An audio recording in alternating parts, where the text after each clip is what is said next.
We're going to now switch gears and we're going to talk about nutrition. If you haven't noticed, we are going to be going into extra time in our football match tonight. So we will be going into a couple of extra time. So plan on going till about 45 more minutes. So great information. With that, we're going to introduce Lindsay Langford, who's one of our sports nutritionists with United States Soccer. She works really closely with our women's national team as well as our youth women's national teams. Lindsay Langford, thank you for being here. Yeah, thanks so much for having me. I will do my best to catch up a couple minutes for you guys. We can go ahead and get started. So I think the first thing is that I just wanted to clear the air for some that may be on the call. I think a lot of times you think of a sports dietitian or even just a dietitian in general, and you think, okay, we will utilize that person when we have someone that has a weight management issue. We are looking to put weight on them or take weight off. That's the role of the dietitian. I wanted to lift the veil a little bit and just say sports dietitians do a whole lot more than that. In fact, when I put this scope or speech bubbles, if you will, on the screen, I realized in just a few minutes ago, I didn't even put weight management even on there. So it is a part of my scope for sure, but there's way more that I typically am working with athletes on that's in correlation to performance and a lot of the aspects you can see on this screen. We can go to the next one. There are three, I apologize, only two are highlighted there, where there are actually three topics we're going to talk about today on the next 3 to 4 slides. And that's nutrient timing, when we eat and how we eat is affected and maybe most absorbed and providing the most energy for an athlete. Also some hydration information. And then the third one that is not highlighted is performance plates.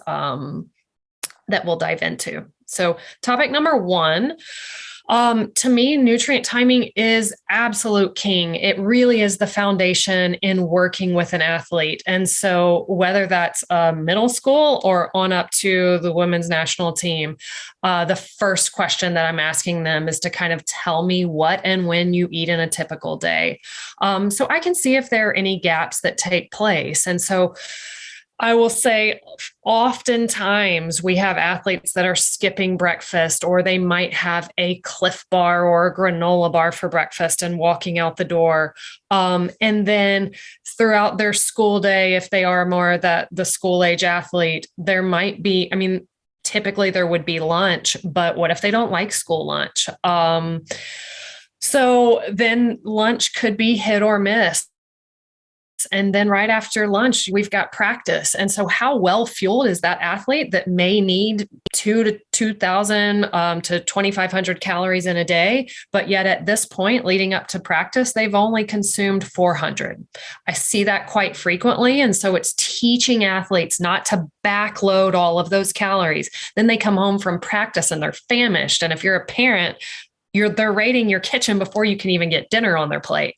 So that we want to try to avoid, and really teaching our athletes how to fuel throughout their day. And so this is just a quick snapshot of what I felt was a very typical youth athlete. We've got to get some breakfast in them. Typically, I would encourage a snack within the school day setting. Sometimes that's discouraged. So sometimes I do have to work around that. They would have lunch at something before practice. Post practice, they would have recovery as mom or dad are on their way to pick them up. And then they get home and then they have their recovery dinner at that point. And there are quite a few athletes that will for sure have something after dinner. But that is a very typical and encouraged timeline. One rule of thumb that I use is no more than 4 hours without eating. And so that's something as a coach, maybe you start asking your players a little bit like, hey, what did you have before you came here? Or was the last time they consumed calories was at lunch 5 hours ago. And as a coach, just their output is going to decrease. Their risk for injury can increase. Many different factors can occur when we have a malnourished athlete. Next, please.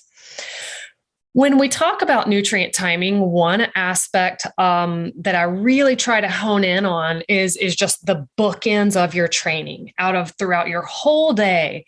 The most important to me is what I term the bookends, that you're going into that training session or that game well fueled, blood sugar levels are elevated enough to be stabilized throughout that training session. During training, typically it's just a hydration factor.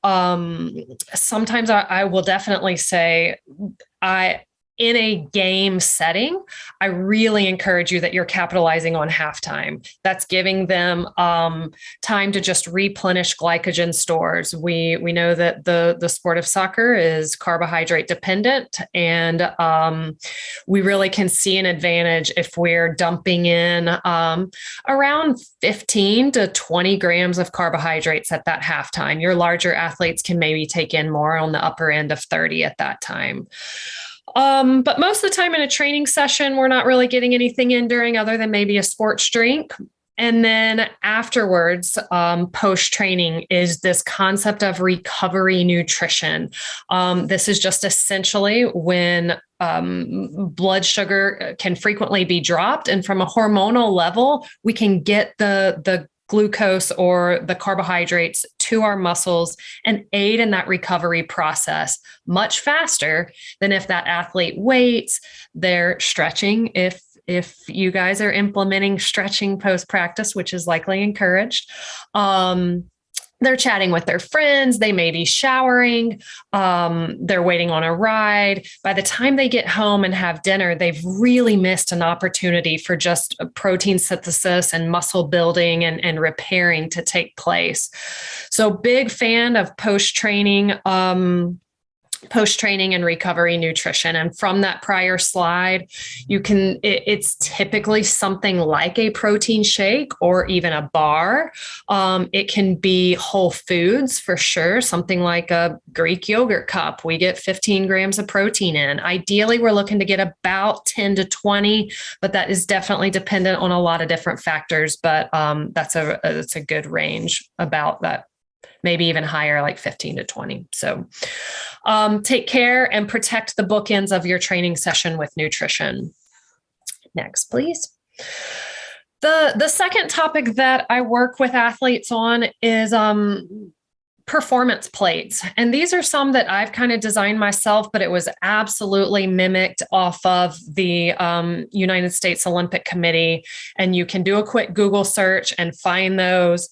But essentially, it is teaching athletes that really nutrition shouldn't ideally be the same every single day, but that we have days where it's going to be a little bit lighter, or we know it's going to be a 2-a-day training session. We've got to have enough carbohydrates and enough essentially carbohydrates on board to prepare for that training session. And so you just can visually see, and I apologize that the font is very small, but on a light day, and that's classified as typically 1 hour or less, or maybe even a recovery day, you can see about half of that plate is the green, and that's fruits and vegetables, a quarter of it protein and a quarter of it carbohydrate. As we progress down the lineup and increase our volume, moderate day, you can see it's almost a third. And then a hard day or a game day, we're definitely looking at about half of that plate carbohydrates, a quarter fruits and vegetables, and a quarter of it proteins. And so I just think this is a very simplistic visual for athletes to see how to build their plate on a given day. When I'm working with youth, I will make one disclaimer. I might not focus so much on exactly changing your plate in accordance to your training. One of my main focuses might just be that we're including all three of those wider food groups: a carbohydrate source, a protein, and quote, color. Fruits and vegetables is what provides those colors, those antioxidants, a lot of different phytonutrients and vitamins and minerals. And so that's again, bringing the performance plates down even one more notch for your youth athletes. Next slide, please. The third and final thing that I wanted to just speak on today is hydration.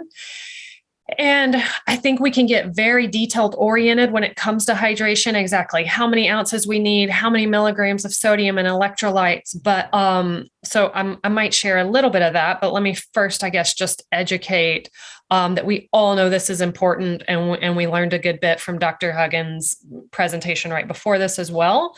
But our muscles are made up of 75% water. So if we want them to perform, to contract, to produce that power output, they have got to be well hydrated. Also in injury prevention's sake as well, if we can keep those muscles hydrated and those fiber strands well moistened, that can also potentially help with decreasing injury risk. From a GI perspective, in just making sure our nutrients are being absorbed and they are being broken down and preventing constipation that frequently can occur in athletes, hydration plays a big role in that. One other aspect is just from our hunger standpoint. And if I am working with an athlete on weight management, hydration has to be one of our number one topics to address. That frequently that gut to brain axis, that thirst and the hunger pathways can frequently be just confused. And so sometimes is an athlete really hungry or are they just dehydrated? Another factor to consider. Also, from an energy perspective, being able to break down the food that we're consuming and really absorb the nutrients and break down the water soluble vitamins. And lastly, just from the recovery aspect, we know that you're going to go out, you're going to sweat, and now it's time to replenish some of those fluids lost.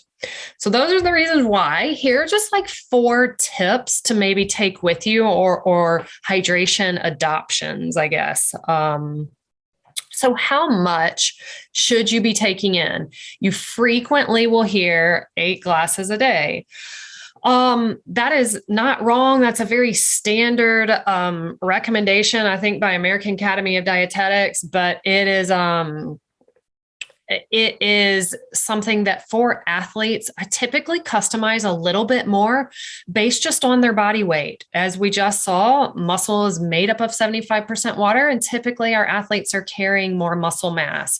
So I recommend half of your body weight in fluid ounces per day. Half of your body weight in fluid ounces per day. So we've got a 150-pound athlete, that's 75 ounces. So that's step 1.